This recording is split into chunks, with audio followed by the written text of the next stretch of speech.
प्रभु यीशु मसीह के नाम में आपको अनुग्रह, शांति और आशीष मिले। हम इन शब्दों को आमतौर से सुनते हैं गुरु, टीचर, मास्टर, प्रोफेसर।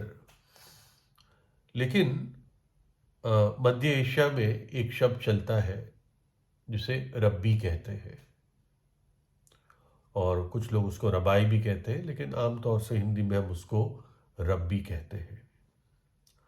और रब्बी वो व्यक्ति होता है जो एक शिक्षक होता है, और वो एक धार्मिक शिक्षक होता है, यानी परमेश्वर के बारे में वो शिक्षा देता है, टीचिंग देता है।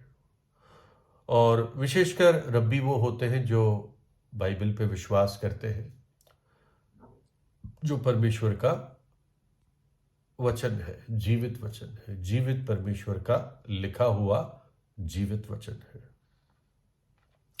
और रब्बी परमेश्वर के वचन को पढ़ता है, उसको समझता है, और साधारण भाषा में साधारण लोगों को समझाता है कि परमेश्वर की क्या आज्ञा है और तुम्हें क्या करना है।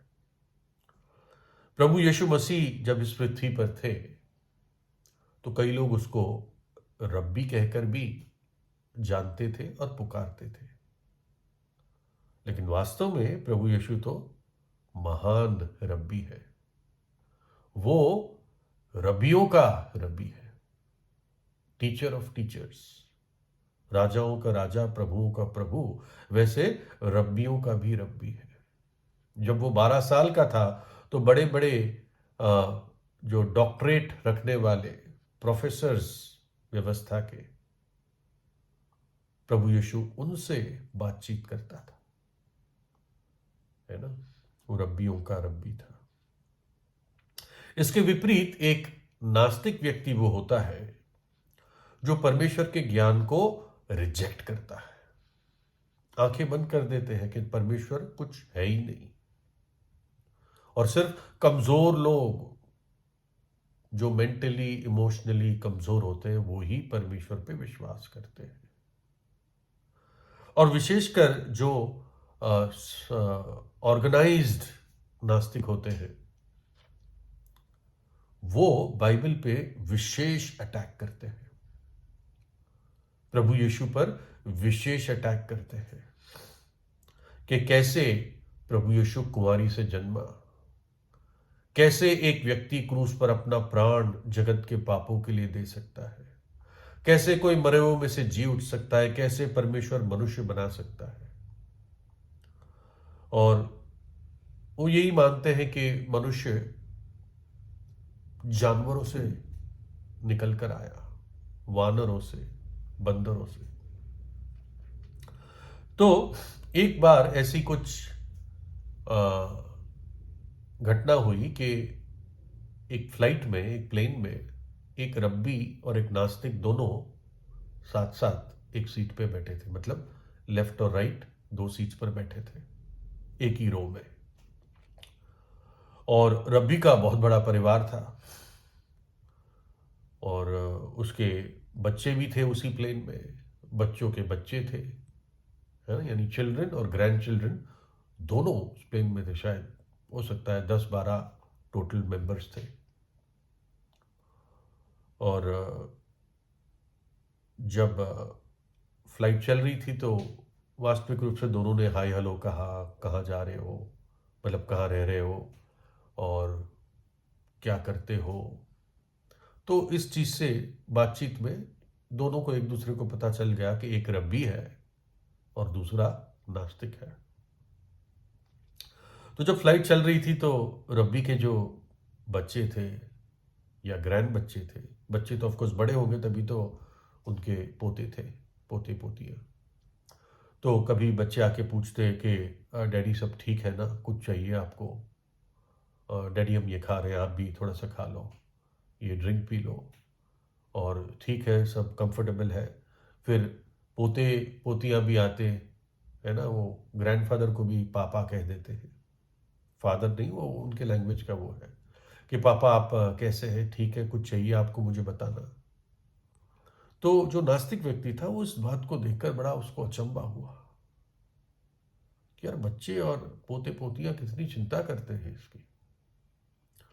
तो अब नास्तिक से रहा नहीं गया, उसने कहा कि जितना आदर आपके बच्चे और ग्रैंड बच्चे पोते पोतियां आपको देते हैं, ये सचमुच में मेरे लिए अचंभे की बात है, वंडरफुल है, अद्भुत है। और मेरे भी बच्चे और पोते पोतियां मुझे ऐसा आदर नहीं देते।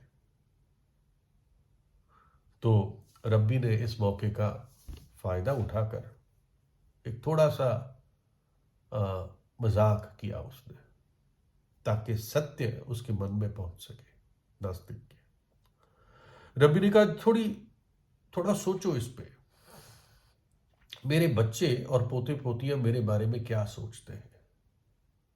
वो ये सोचते हैं कि मैं उस परंपरा से आया हूं जिसमें एक जीवित परमेश्वर है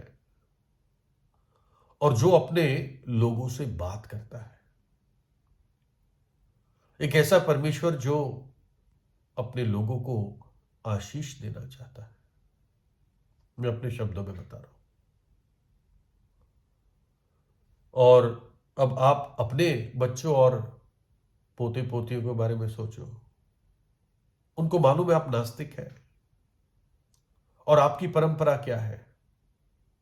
आपकी परंपरा जो आप मानते हो कि आप वानर से आए हुए हो, है ना, वानर से, एप से, बंदरों से आए हुए हो। तो इसी बात से सब कुछ अब सब कुछ क्लियर हो जाता है, साफ साफ हो जाता है।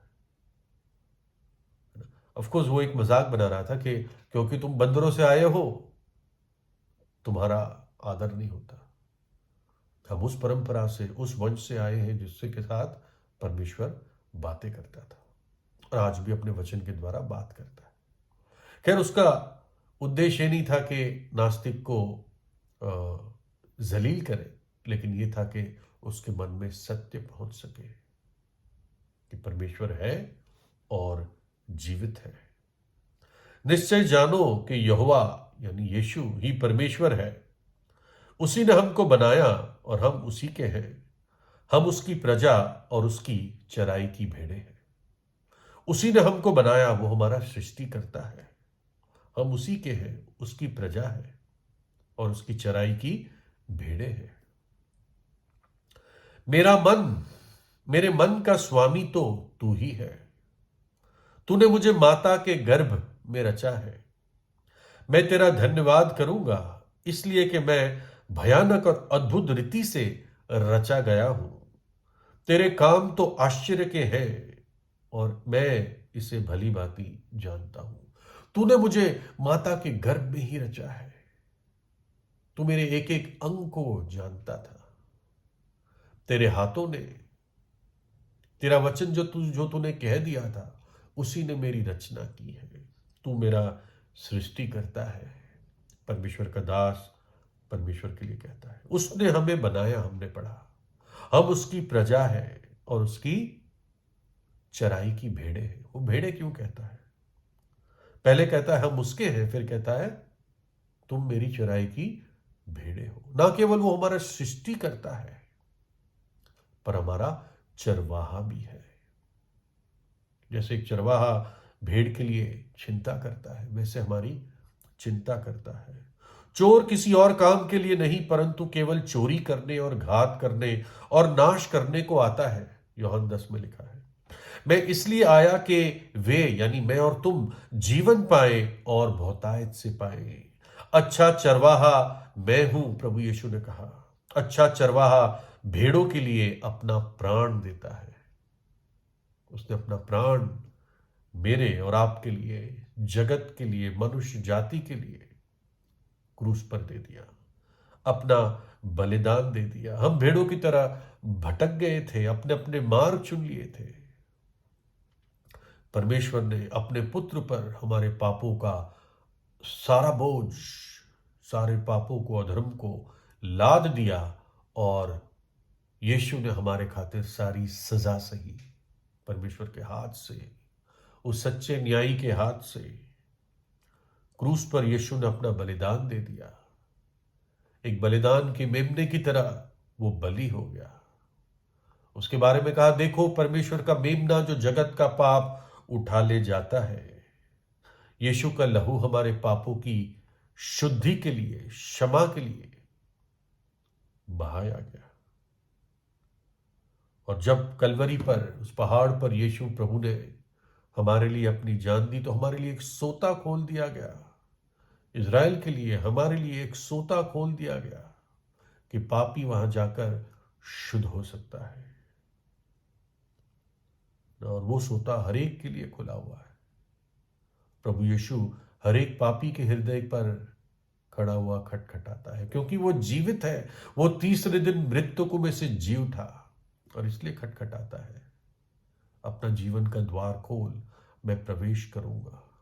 पाप को अब छोड़ दे, पश्चाताप कर ले। पाप तुझे नरक ले जाएगा, जहां भयानक दंड है, अग्नि है जो बुझती नहीं, जहां का कीड़ा मरता नहीं, जहां पर रोना और दांतों का पीसना है।